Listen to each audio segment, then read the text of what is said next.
Thanks for staying with us. So, a few weeks back, when Sheikh Gumi came out and said that we should negotiate with these bandits, everybody came for him. Everybody was criticized his utterance, saying that it was very insensitive, it was wrong at the time, and it was totally being insensitive to the families and the victims. However, a few weeks on, former president of Nigeria, Obasanjo, has almost echoed exactly the same thing, saying maybe it's time for us to have a conversation with these bandits, and they were preferring a few solutions. It's one thing to have an objective conversation, it's another thing to have ill-tempered conversation that is going all across town. So we have all the reverends and all the everybody talking, saying this, reiterating what we already know. But who is really giving us solutions to these problems? And that's one of the things we wanted to see if we can highlight what these two gentlemen have said and see if Nigerians find any reason in it. You can call us on 081-270-53687. You can also call us on 091-3907-69848. You can also tweet us at TVC Connect. Please hashtag TVC so we can read your tweets. Let's hear your thoughts on this. And the ladies, we all have a few of the points that Sheikh Gumi and former President Obasanjo had said, and I'd like us to touch a few points. One that stuck out for me was saying when he said that there has to be a common policy across the nation, because you can't have one or two states negotiating and mollycoddling of the criminals, while another one is shooting them and saying no negotiation. So one state cannot be saying, I want to have a conversation, and that state cannot be saying, I'm going to shoot you down. So there has to be that uniform approach to deal with these insurgency across board. And that's what other points do you see? For me, the headline is a bit sort of, it doesn't capture the essence of the conversation and the breakdown of what they had. And I'm happy that Tribune did a better job of saying they brought up a lot of solutions, because their joint statement between former President Olusegun Obasanjo as well as Sheikh Gumi was beyond offering amnesty to, and that was the first thing. The line was like, oh, they are both like, he made the headlines communicated like they were saying let's offer amnesty, but that wasn't what they were about alone. They had a list of offers. Then we'll come to talk about it. Okay, so the one that struck you. Okay, so the one that really stuck to me is about education being the main key to solving the problem. Right. And he says that in the long run, education is the key, but we must start now. The 14 million children that should be in school and are out of school must be put in school with local authorities, state governments, and federal government working together. Just to add to that, it also says it's identified that most of the issues are micro-ethnic conflicts between Fulanis and host communities. And so because of that, they understand that many people have to be educated. We cannot take a holiday, we cannot explain it away, we cannot rationalize it, we cannot have 14 million children out of school and then you expect that things will be well. And this is and this is just now. These 14 children are still children. They will grow up into adults. What are they doing in between? What do you think is going to happen to them when they grow up and there are no jobs and they do not have a proper education? What will they turn into? Whatever it is that we're suffering right now, it will be times 14 million when this happens. So there's no, I mean, for me, I feel that we're definitely in an emergency. Do you know, personally, I'm afraid of waking up every morning because I know there's going to be breaking news about banditry.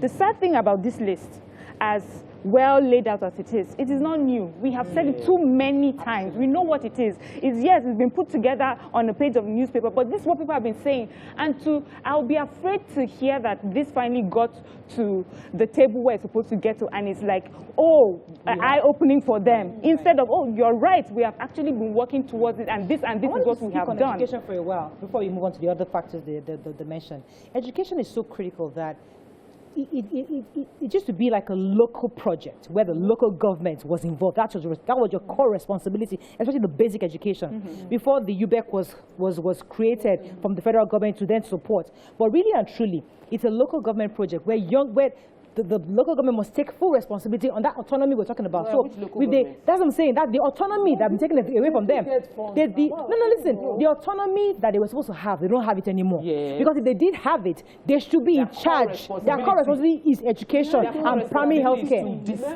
Yes. The core responsibility of local government is to distill. I'll come to you, Nima. But you see, that failed. Local area. That failed. And that's why they created UBEC.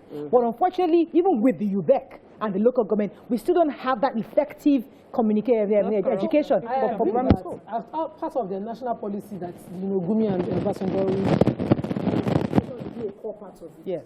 But let's quickly just clear the issue of local authority, primary schools within local governments and the abandonment of local governments. Oh, yes. So they play more politics and they face more of their civil service than they take care of the schools. The one in my local government breaks my heart every day when I see the kids, the way they wander around. This is one local government, primary school within that community. The least you can do is motivate the teachers and make sure that the facilities within are well provided. But local governments would turn their backs, and only until elections do we know that we have a local government within their area. I disagree with the fact of the issue of their funds and their autonomy, because they do get funds. And if they even budget at least 10% or even 5% of what they get to education within their local governments, the state of their local government. That's a different conversation. But the point is that either way, either local government or federal government, education has failed. And we need to, and it's a major problem why we have insurgency, how it has been. And before I move on to one more point, I remember that our guest last week, the Roman, said that when they say education is expensive, try ignorance. The result we are seeing in our environment is that because we have given ignorance so much room that basic education would let you know these are the problems. But there's the first issue that was highlighted was state governments must have adequate means of providing security for their people, and the chief executive security of their states. They must have means within their disposal to ensure security of their states. We've discussed state policing forever. Security funds. Yes. Have it. You see, the presidents, our presidents, came with the campaign that we would have state policing. Our presidents promised us that we would have decentralized police, and over one term, and now we're in the second term, almost halfway through second term, and we still don't have a decentralized police. Knowing that there's so much insecurity in this country, you cannot have the governor seeking the commissioner of the state seeking approval from the IGP before they can deploy police presence. But that is the way it is. And so before you have response, there is a lag. And we cannot have that lag because lives are being lost in between the bureaucracy of state policing and federal authority. Okay, let's go to a quick break. When we come back, we continue this hot topic. Stay with us. We'll be right back.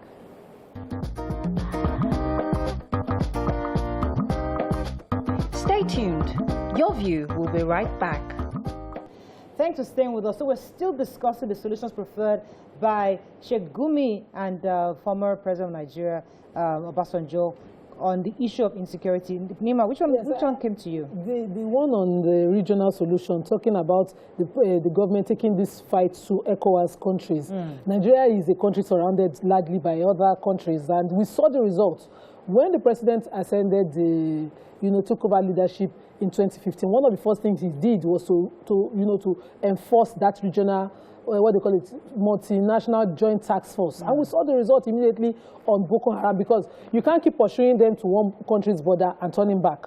So when they did go to those borders, we saw what the Niger government, their own force did, and it seriously quelled Boko Haram's activities at the time. I don't know why he stopped, but now they're preferring it as a solution, and it's one of the solutions that I would love to take. There's also the part of, whistleblowing and protecting whistleblowers. We did that, so it was one solution taken at the time, but they didn't protect them. And so, in fact, payment for the part of the economic, fraud and all those crimes were not followed up. So we saw that reduce as well. So follow through whatever you Mariam, which other one did you Yes, to you? So there's the one I think has been the controversial one, where it says, wean those who are ready to be weaned out of bushes and crime, settle and rehabilitate them, give them skills, empower them, and let them have employment.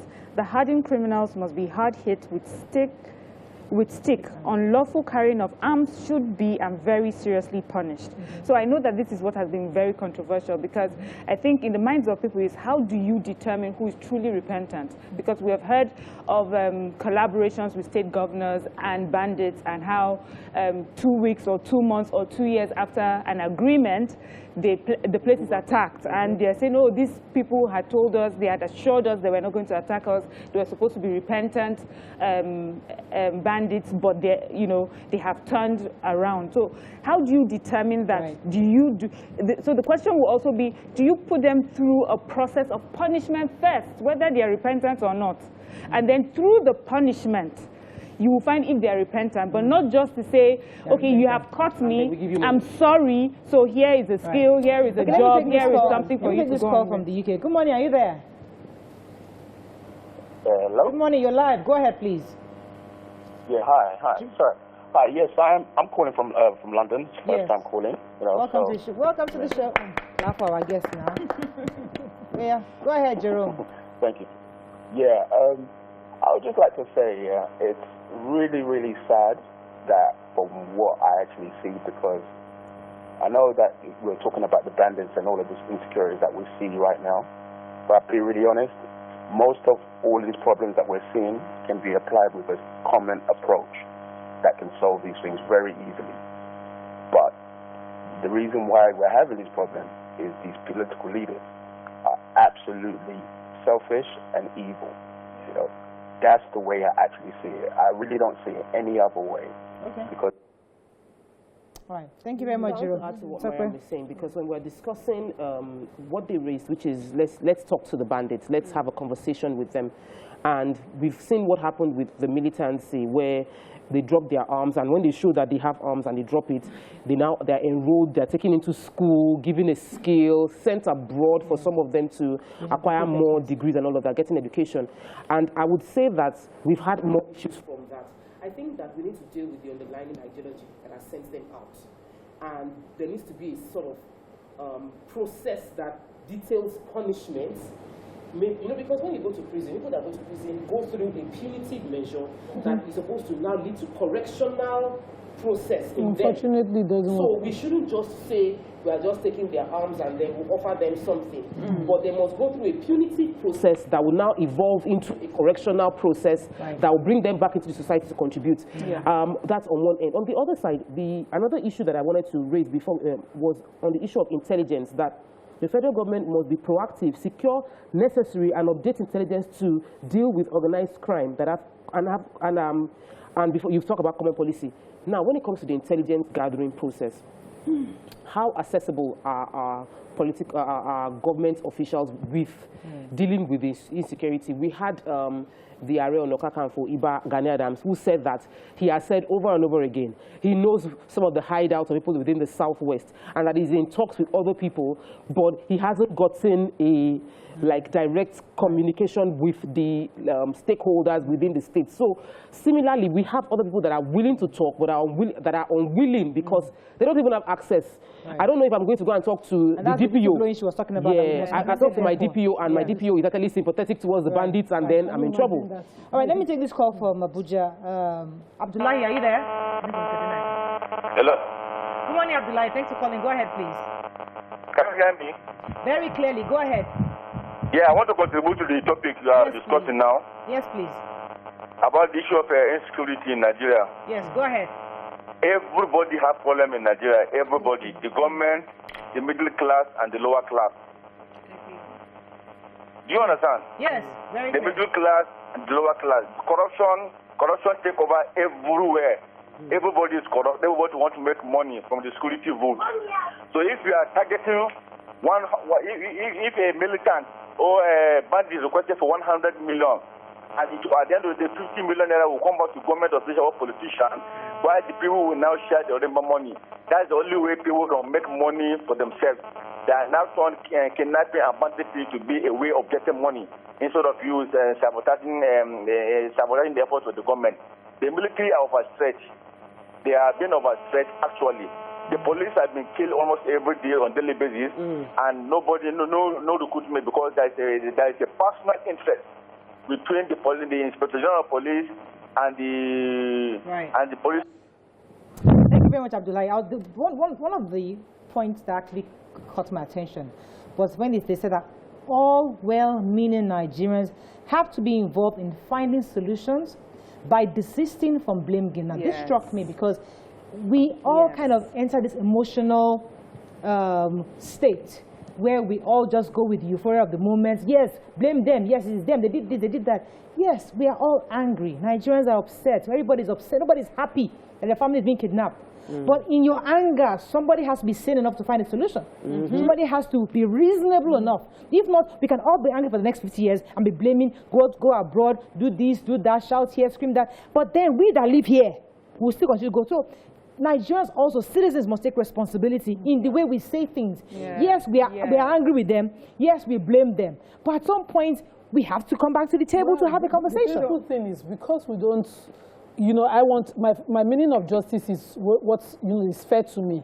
And Tokpe's meaning of justice, and because of that, it's all about. So, and we don't realize that to reach a general meaning of justice, we must compromise something. So this region will say, no, my people have suffered too much. This one has lasted too long. This one that has lasted too long is saying, if I concede now, that means my people will be pushed as far back as I pushed the other person. And so we remain where we are, just having the same conversation. There's a point here, and let me read it to emphasize. Yes, it says, we identify the crisis as micro-ethnic conflict between the Fulani and many host communities, mainly in the Northwest. We identify the remote causes as educational and economic disparities and the negative use of religion and ethnicity by unscrupulous politicians. And that is the truth. So that's the truth. A lot of people have pointed at politicians for using the situations we have, using our differences in order to push an agenda to get into political office. I think we have to be wise as Nigerians, look to each other first as one.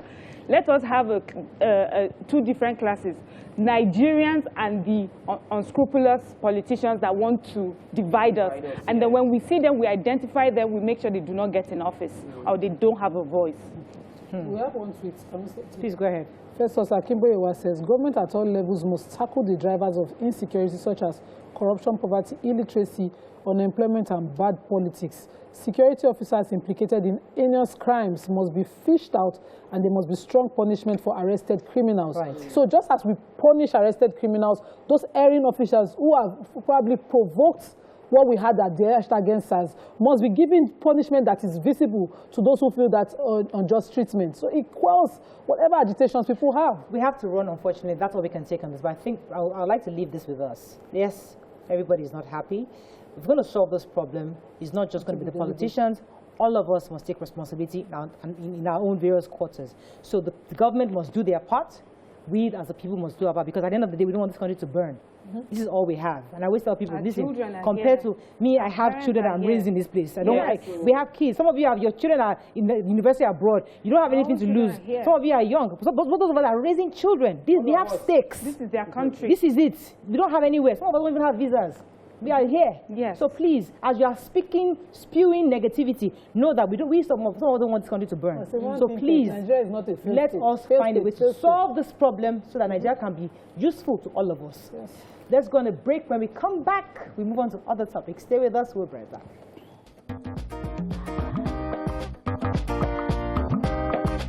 Stay tuned. Your View will be right back.